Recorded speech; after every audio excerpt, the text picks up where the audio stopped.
Bismillahirrahmanirrahim. Assalamualaikum warahmatullahi wabarakatuh. Sahabat keluarga, sayang keluarga, dimanapun saling menjaga.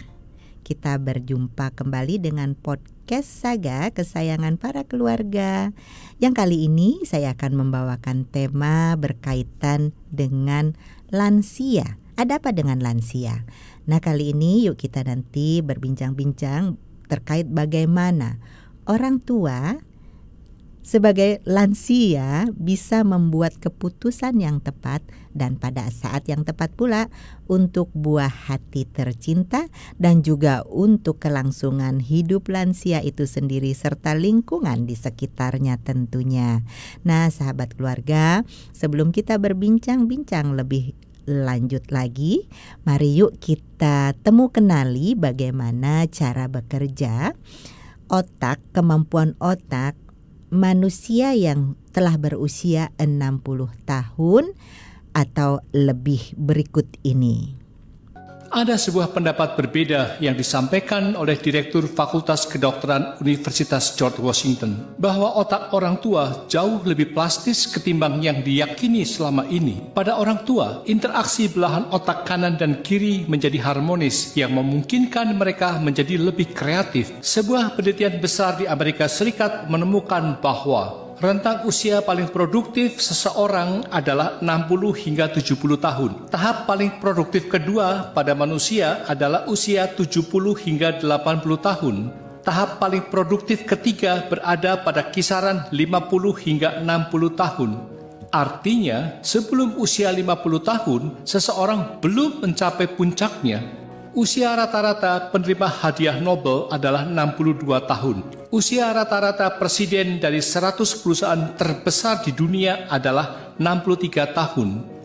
Usia rata-rata pendeta di 100 gereja terbesar di Amerika Serikat adalah 71 tahun.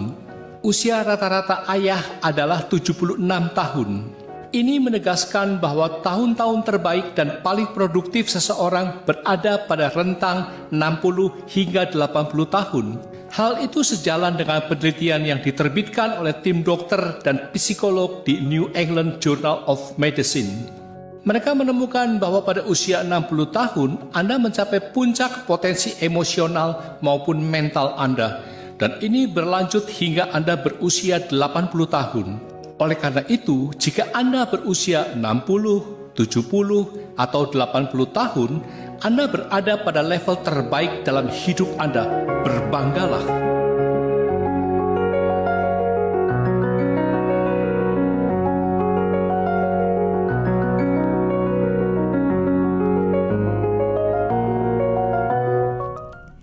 Nah, sahabat keluarga, setelah kita nonton bareng nobar tadi video yang baru kami putarkan, yang diantaranya diulas pula di dalam New England Journal of Medicine, ada beberapa fakta yang sangat menarik ya sahabat keluarga, di mana setelah usia kita ini mencapai 60 tahun, kita ini justru dapat menggunakan dua belahan otak kita secara bersamaan. Dan hal ini memungkinkan kita untuk memecahkan masalah-masalah yang sebenarnya jauh lebih kompleks, namun otomatis karena menggunakan dua belahan otak sekaligus, dapat sekaligus menyaring hal-hal yang diperlukan dan hal-hal yang tidak diperlukan. Profesor Monchi Ori tepatnya dari University Calgary, Kanada, itu percaya bahwa otak manusia yang sudah lanjut usia itu memilih jalur-jalur yang paling tidak membutuhkan energi atau memotong yang tidak diperlukan, shortcut, dan hanya menyisakan pilihan-pilihan yang tepat untuk memecahkan masalah yang dihadapi. Ini sebuah penelitian dilakukan dengan menyertakan kelompok usia yang berbeda, di mana di dalam penelitian ini ada orang-orang yang relatif lebih muda dan banyak yang bingung ketika lulus ujian. Sementara mereka yang berusia sudah lebih lanjut utamanya yang berusia 60 tahun ke atas, membuat keputusan-keputusan itu jauh lebih tepat dan jauh lebih bijaksana. Sahabat keluarga, di samping tentunya dapat memanfaatkan dua belahan otaknya sekaligus, lansia ini tentu sudah memiliki juga jam terbang kehidupan, memiliki pengalaman-pengalaman di dalam hidupnya yang itu bisa secara biologis, secara otomatis dapat diterapkan oleh kedua belah otaknya ini melakukan sortir, pemilihan-pemilahan, mana hal-hal yang sifatnya tidak diperlukan, mana hal-hal yang sebaiknya diabaikan saja, mana hal-hal yang esensial untuk dijadikan dasar dalam mengambil keputusan yang tepat di saat yang tepat dan juga secara bijaksana tentunya. Nah, sahabat keluarga, dari video tadi juga kita belajar bagaimana sikap yang perlu diambil oleh seorang lansia seperti saya. Yang tahun ini saya pun sudah lansia. Sebentar lagi kalau hanya mau menggenapkan usia 60 tahun, kira-kira 2 bulan lagi saya ini 60 tahun. Saya ini sudah memasuki early elderly. Jadi lansia pemula, lansia pemula. Nah, sahabat keluarga, untuk tetap terus mengasah ya otak kanan, otak kiri, dan juga untuk membangkitkan semangat yang tidak kenal lelah dan juga tidak padam, maka intelektual pada lansia ini perlu terus ditumbuh kembangkan, mulai dari menerapkan mindset dan juga melakukan beberapa hal, tips-tips sebagai berikut. Yang pertama, tentu kita harus memilih sikap. Jangan takut tua, jangan takut jadi lansia. Dan yang kedua, tetaplah berusaha untuk berkembang secara intelektual. Nah, pelajari berbagai keterampilan baru seperti membuat lagu, memainkan aneka alat musik, melukis, menari, dan juga hal-hal lain yang diminati. Berkebun juga bisa, menanam bunga, lalu juga menanam pohon buah-buahan yang ketika berbuah atau berbunga kan itu sangat menyenangkan juga. Kemudian kembangkan ketertarikan pada kehidupan dan amati semua yang ada di sekeliling kita yang insya Allah pasti ada yang menarik hati untuk kita lakukan. Kemudian jangan mengunci diri sendiri di rumah. Lebih seringlah bertemu dan berkomunikasi dengan teman. Nah, di saat lansia ini tidak heran kalau di media-media sosial ya, teman-teman sesama lansia isinya hampir tiap hari reuni TK, reuni SD, reuni SMP, SMA, S1, S2 dan seterusnya, reuni teman-teman sepekerjaan juga ya. Nah, itu hal yang sebenarnya juga baik untuk dilakukan dengan teman-teman. Nah, sahabat keluarga, tidak kalah penting juga tentu membuat rencana-rencana untuk masa depan. Ya, lansia 60 bukan berarti tidak punya masa depan. Harus juga tetap semangat memiliki masa depan. Rencanakan masa depan sendiri, keluarga, dan juga untuk sanak saudara yang ada di sekeliling kita. Bepergian ke tempat-tempat yang indah, menarik ataupun tempat-tempat yang diminati itu pun sangat dianjurkan. Dan jangan lupa pergi ke toko, nggak usah diajarin ya kalau pergi ke toko, ke kafe, lalu kemudian menikmati konser dan juga hal-hal yang baik lainnya. Lalu hiduplah dengan pemikiran semua hal baik masih ada di depan saya. Nah, sahabat keluarga, untuk itu saya juga ingin berbagi sekelumit perjalanan hidup yang saya lalui, yang berkaitan juga dengan bagaimana saya sekarang bersikap selaku seorang lansia. Jika ketika anak-anak kita, terutama anak-anak saya masih kecil sampai remaja bahkan sampai dewasa pun, saya memiliki kekhawatiran yang lumayan ya, apalagi anak saya dua-dua ini perempuan. Kekhawatiran saya ini sering kali barangkali juga tidak tepat, sahabat keluarga, yang membuat anak-anak ini merasa tidak seharusnya saya bersikap seperti itu. Contoh, ketika dia kuliah S1 dan itu jarak dari rumah ke tempat kuliahnya ini lumayan jauh, kami bertempat tinggal di Jakarta Timur, kuliahnya ada di Depok, ini kan lumayan jauh. Dan ketika dia minta kos, kami selaku orang tua, tidak saya sendiri saja, suami pun demikian, tidak mengizinkannya, sahabat keluarga. Ini barangkali sebuah keputusan yang debatable ya. Dari sisi kami merasa nyaman anak berada di rumah dengan kami. Tapi dari sisi anak sebenarnya dia merasa lelah, jauh kan ke tempat kuliahnya. Nah, lalu kemudian kami coba fasilitasi untuk mengurangi kelelahannya.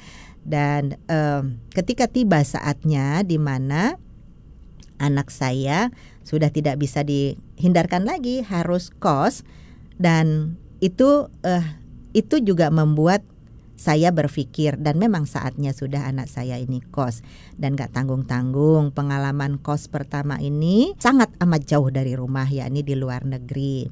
Alhamdulillah atas rahmat dan berkah serta pertolongan Allah, putri saya diterima kuliah S2 di Judge Business School, Cambridge University, UK, dengan bantuan beasiswa tentunya. Persiapannya, kemudian perjuangannya untuk mendapatkan semua itu, baik beasiswa maupun tes masuk ke university, dilakukan dengan sepenuh hati. Saya menyaksikan betapa dia mempersiapkan dirinya dengan sangat sungguh-sungguh.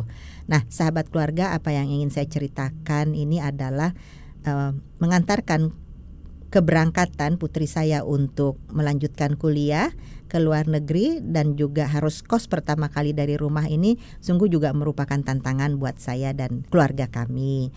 Betapa tidak ya, masih di penghujung suasana pandemi COVID di negara kita. Walaupun di negara UK sudah mulai di sana longgar, tapi di negara kita ketika akhir tahun 2022 itu masih suasananya pandemi COVID. Nah, yang juga sangat lumayan mengkhawatirkan saya ketika itu bahwa visa ke UK ini tidak mudah dan agak lama ya. Ketika itu visa untuk putri saya sudah jadi tepat waktu sebelum butuhkan untuk keberangkatannya, tapi visa saya belum di-issue, belum jadi. Nah, jadi kami melepas keberangkatan putri kami tidak dengan disertai oleh siapapun dari pihak keluarga. Alhamdulillah, sekali lagi kami bersyukur kepada Allah bahwa putri kami ini bisa berangkat bersamaan dengan seorang temannya yang juga berkuliah di tempat yang sama, yang ternyata adalah kakak kelasnya 1 tahun ketika di SMA. Ima, halo Ima, alhamdulillah. Nah, itu yang kemudian menjadikan kami sangat lega dan juga mengurangi rasa was-was kami terhadap keberangkatan putri kami. Nah, begitu visa saya sudah di-issue, lalu kemudian saya masih tetap mestinya berkeinginan untuk menemui putri saya, melihat keadaannya sehari-hari di sana. Ini juga memerlukan diskusi yang mendalam dengan putri saya yang harus menyesuaikan dengan jadwalnya juga. Posisinya ketika bulan Desember memang ada liburan, tetapi liburannya sudah diisi dengan jadwal-jadwal mereka akan melakukan kunjungan-kunjungan ke beberapa kota baik di Inggris sendiri maupun mereka ketika itu bepergian ke Maroko untuk mengunjungi beberapa kota Casablanca dan sekitarnya. Nah, sahabat keluarga, ketemulah waktunya saya berangkat di minggu kedua bulan Januari tahun 2023. Yuk sahabat keluarga, kita ikuti sekelumit perjalanan saya yang sendirian, seorang lansia bepergian sendirian yang tentu saja kebalikannya saat ini menimbulkan kekhawatiran baik dari suami maupun anak-anak saya. Ini sekarang terbalik situasinya. Kalau mereka yang bepergian, apalagi sendiri, saya yang khawatir. Sekarang saya bepergian sendiri, mereka khawatir setengah mati terhadap keadaan saya di perjalanan. Kita ikuti sekelumit perjalanan saya di video berikut ini.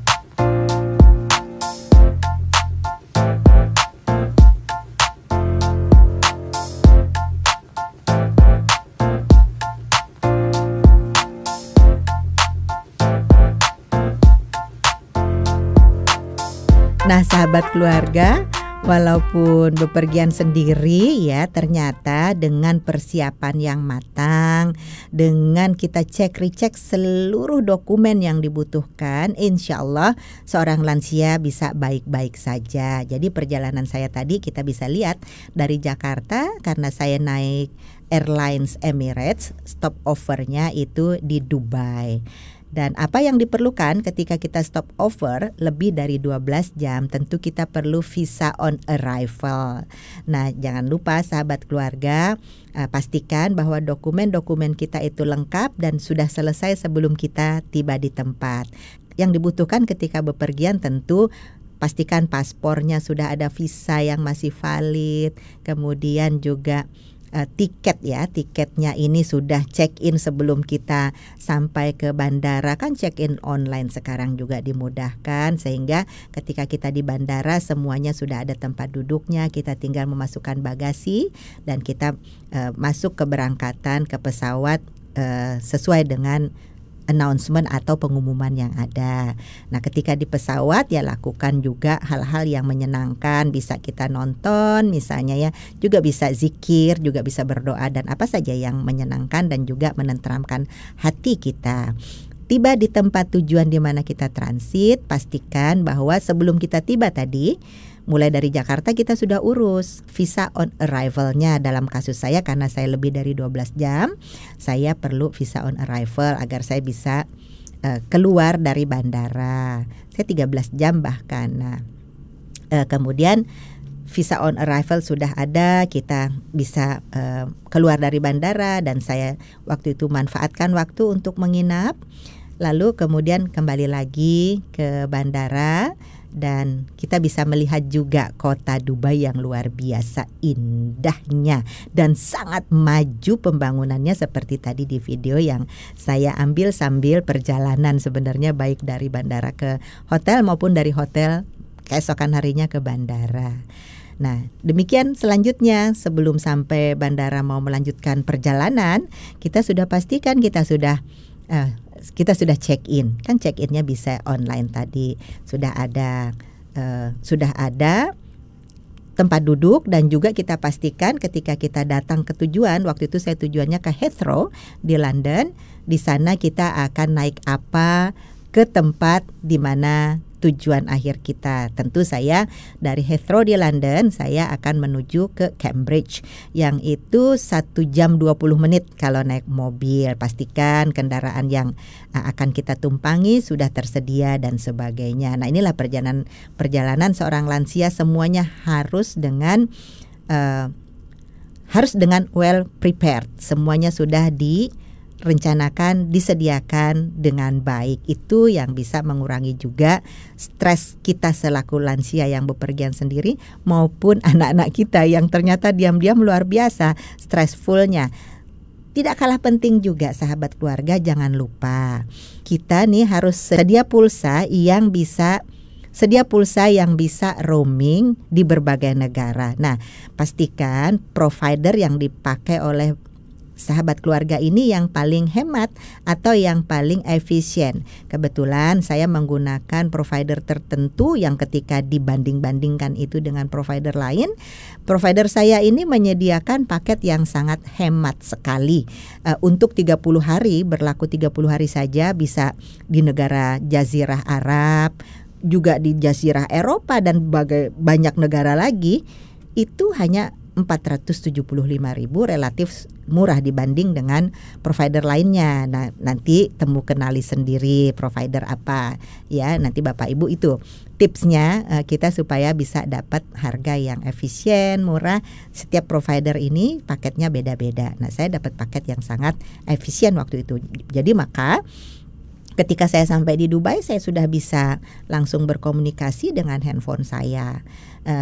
Demikian juga ketika saya tiba di Heathrow, putri saya langsung menghubungi dan sebagainya, dan itu menenteramkan hati. Tidak hanya kita yang bepergian sendiri, itu menenteramkan hati keluarga juga dan putra-putri kita. Sahabat keluarga, tips-tips tadi mengurangi hal-hal yang tidak baik, menghindari stres perjalanan seorang diri, seorang lansia. Kalau semuanya sudah tersedia, semuanya sudah kita pegang dan hal-hal yang kita lakukan ini jelas dan terang, maka kita tinggal menjalankannya saja dengan enjoy, dengan happy, sahabat keluarga. Nah, sedikit lagi saya ingin membagikan lagi sebuah video, di mana video ini bagaimana kemudian ketika saya berada di tengah-tengah anak-anak muda yang luar biasa, yang walaupun kata penelitian tadi anak muda ini mayoritasnya menggunakan satu belahan otak saja ya. Tapi kan mereka juga produktif, mereka juga sangat dinamis dan mereka juga memiliki solusi-solusi yang luar biasa terhadap persoalan yang mereka hadapi.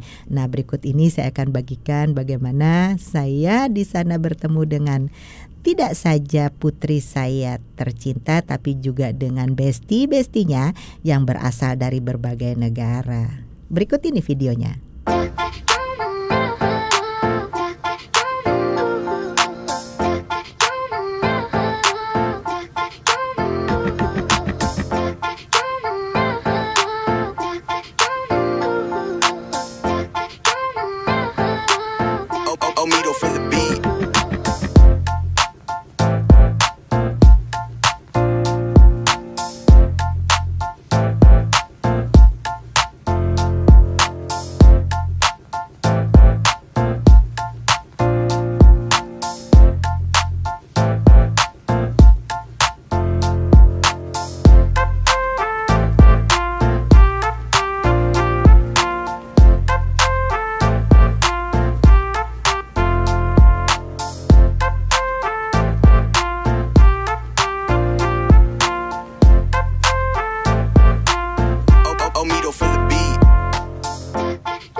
Nah, sahabat keluarga, itu tadi beberapa orang teman bestinya putri saya yang sempat dikenalkan ke saya. Tentu ada Ima, halo Ima. Ada juga di sana temannya Ima, ada Jalu ya, yang di London ini dia jadi kameramen. Terima kasih ya Jalu ya.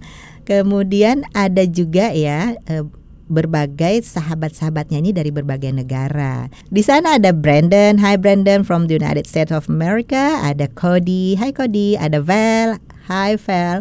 Ada Yemin, Yemin ini dari Myanmar, hi Yemin. Semuanya baik. You are all very nice. Thank you for being bestie to my daughter, Meda. Nah, kita lanjut, ini juga dinner ya. Dinner nih bersama seorang pengacara dari Filipina. Hai. Ada juga Zihan ya dari China. Lalu kemudian ditemani juga ada Dias dan juga Ima. Dias dan Ima ini kakak kelas 1 tahun. Meda di SMA Negeri 8 Jakarta kebetulan. Hai you guys, thank you so much. Nah, berikutnya kita juga mencoba ini kuliner melulu ini kan. Kulineran ala Thailand. Ada masakan Thailand enak sekali di sana, ditemani oleh Yesaya. Hai Yesaya, kita bertiga dengan saya dan anak saya Meda. Dan ultimate-nya kita melakukan dinner bersama dengan pesta masakan Indonesia di rumahnya Laras ya, dengan suaminya. Hai, thank you so much. Jadi kita diberikan tempat di rumah Laras ya. Di sana pestanya itu ada pestanya masakan Indonesia.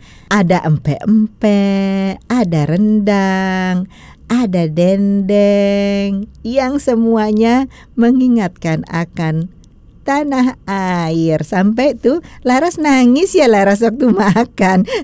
Hai Laras, salam juga untuk masnya ya. Di sana berkumpullah mahasiswa-mahasiswi yang mayoritasnya Indonesia. Di sana Laras dan suami, kemudian Meda, Ima, ada Yesaya, ada Aufar, ada Dias, ada Musa. Iya, lengkap ya malam itu kita makan-makan di rumahnya Laras dengan menu masakan Nusantara Indonesia tercinta tentunya. Hai you guys, semangat terus ya. Nah, sahabat keluarga, itu tadi sekelumit hal-hal yang saya lakukan mingle dengan teman-teman anak saya, yang di antara cerita-cerita yang saya serap dari berbagai pertemuan atau berbagai kulineran bareng itu, ada satu hal yang ingin saya bagikan pada sahabat keluarga kali ini. Ketika putri saya Meda dan kawan-kawannya bepergian ke Scotland, dan mereka ini sewa mobil, lalu kemudian setir mobil itu lumayan, perjalanannya berjam-jam, agak semalaman begitu. Sepertinya agak tengah malam mereka berada, tengah malam mereka baru sampai ke Scotland. Dan mereka ini sudah sangat yakin karena sudah pesan secara online hotel. Tiba di tempat, ternyata mereka kaget. Hotel yang mereka pesan itu sudah dihuni, sudah ada penghuninya. Lalu kemudian ini dengan lelahnya ya, yang setir Dias ya, nggak salah juga, ini sudah dengan kelelahan apa dan sebagainya, reaksinya tentu saja juga agak sedikit meledak-ledak. Tapi yang saya sangat kagumi dari mereka semua ini, di tengah-tengah kelelahan, di tengah-tengah mereka ini merasa kecewa dengan provider online itu dan juga menghadapi situasi yang unpredictable ini, tapi mereka tetap kompak. Mereka tetap mencari solusi bersama yang akhirnya seperti berbagi tugas, yang berbagi tugasnya itu nggak dikomando. Masing-masing ada yang cari online juga, ada yang merecek dan seterusnya. Akhirnya malam itu juga mereka dapat tempat penginapan, walaupun tidak ideal, tapi paling tidak ada tempat mereka bermalam pada malam itu. Ini sebuah pembelajaran di mana jadilah solusi, jangan menjadi sumber masalah baru. Nah, di saat yang tepat mereka juga membuat keputusan yang tepat. Dan anak muda juga tidak kalah dengan lansia tentunya memiliki daya solutif sendiri di saat yang tepat dan juga dengan cara-cara yang efektif. Nah, sahabat keluarga, dengan berbagi cerita itu sebenarnya saya sedang mengingatkan diri saya yang saat ini memasuki lansia, dan juga kita berbagi pengalaman, kita berbagi pengetahuan bahwa selaku orang tua juga selaku lansia, mari kita berikan dukungan putra-putri kita dengan dukungan yang sebaik-baiknya yang kita bisa lakukan apabila terjadi ketidaksesuaian pandangan, ketidaksesuaian cara berpikir dan juga pandangan serta pendapat. Sebaiknya kita mencari cara untuk kenali hal-hal yang sedang kita bicarakan dan juga melihat apa sisi-sisi positif, apa sisi-sisi kendala yang kita sedang pikirkan maupun khawatirkan untuk kita cari solusi secara bersama-sama. Nah, sahabat keluarga, demikian juga tentu saja kita selaku orang tua tentu ada pesan-pesan juga nih kan sahabat keluarga untuk putra-putri kita dimanapun dia berada, dan anak-anakku dan juga anak-anak yang lainnya semua.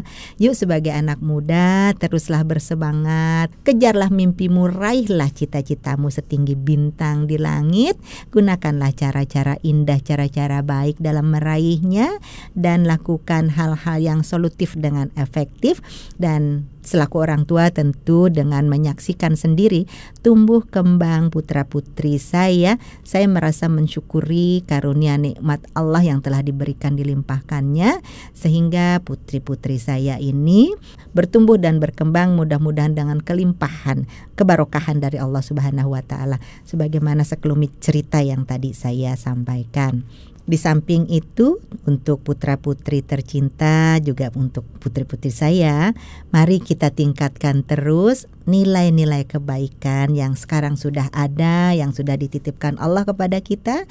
Mari terus kita tumbuh kembangkan, mari terus kita tularkan kebaikan-kebaikan itu, mari terus kita jalankan kebaikan-kebaikan yang dan kebenaran-kebenaran yang sudah kita jalankan selama ini. Maksimalkan potensi yang dimiliki, jadilah pribadi yang bermanfaat baik bagi masyarakat, tentu berharap juga bagi bangsa dan negara kita pada gilirannya nanti. Nah, putra-putri tercinta, ayo kita terus memupuk attitude yang baik. Hanya dengan attitude yang baik itulah jalan kita ke depan ini akan semakin lapang. Dan tentu saja daya adaptasi dengan lingkungan-lingkungan baru ini juga sangat diperlukan. So, kids, even you are grown up, you still my cutie kids, then judge nothing, you will be happy. Forgive everything, you will be happier. Love everything, you will be happiest. Nah, sahabat keluarga, sebelum kita mengakhiri podcast kali ini, saya tambahkan sedikit lagi cerita. Jauh-jauh ke negara orang, saya sangat mensyukuri di saat kita memerlukan tempat untuk berkontemplasi, untuk mengingat akan pencipta kita. Saya bercerita sedikit, saya sedang diajak oleh putri saya mengunjungi kampusnya yang bernama Judge Business School, yaitu kampus Universitas Cambridge yang menyelenggarakan program S2 Master of Business Administration MBA, di mana putri saya saat ini sedang menempuh program S2 MBA tersebut. Ketika saya menanyakan ke putri saya tempat untuk ibadah, ternyata alhamdulillah di Judge Business School itu tersedia multi-faith room yang bisa untuk dilakukan beribadah untuk agama apapun. Dan ketika saya memasuki ke ruangan itu, saya bisa sholat. Di sana juga tersedia sajadah, tersedia mukena dan juga Al-Quran, alhamdulillah. Dan secara keseluruhan di kota Cambridge sendiri terdapat 3 masjid. Satu masjidnya sangat besar, indah, masjid rayanya. Alhamdulillah saya pun sempat berkunjung dan juga beribadah di sana. Lalu kemudian sambil jalan saya juga ada melihat satu masjid di perumahan. Perjalanan saya menjumpai putri saya yang sedang menuntut ilmu nun jauh di sana di negara Inggris. Sungguh sangat melegakan hati saya menyaksikan betapa putri saya di sana menjalankan perkuliahannya dengan baik, berjalan kaki dari tempat tinggalnya ke tempat kuliahnya, dan aktivitas jalan kaki ini dilakukan setiap hari, berangkat pulang dan juga ke tempat-tempat aktivitas dia lainnya. Yang juga sekaligus ini seperti olahraga ya sahabat keluarga. Juga makanannya makanan yang baik. Yang mudah-mudahan pergaulannya juga baik, saya menemui semua teman-temannya. Proses kuliahnya berjalan baik, mudah-mudahan Allah lindungi, sehatkan, kuatkan, selamatkan, dan jaga terus dan juga lulus kuliahnya tentunya. Sahabat keluarga, mohon maaf jika ada hal yang kurang berkenan di hati dari cerita saya, semata-mata karena kelemahan saya sebagai manusia biasa. Saya tidak bermaksud untuk menyinggung siapapun dan apapun. Jika ada hal-hal yang dapat dimanfaatkan, mudah-mudahan kemanfaatan ini mendapat ridho dari Allah Subhanahu wa Ta'ala. Demikian sahabat keluarga, kami berbagi melalui podcast Saga kali ini, dengan harapan kita berjumpa kembali pada podcast Saga episode berikutnya. Tentu ada kejutan-kejutan lain dengan topik-topik yang juga tidak kalah menarik. Terima kasih atas kesetiaannya bersama podcast Saga selama ini.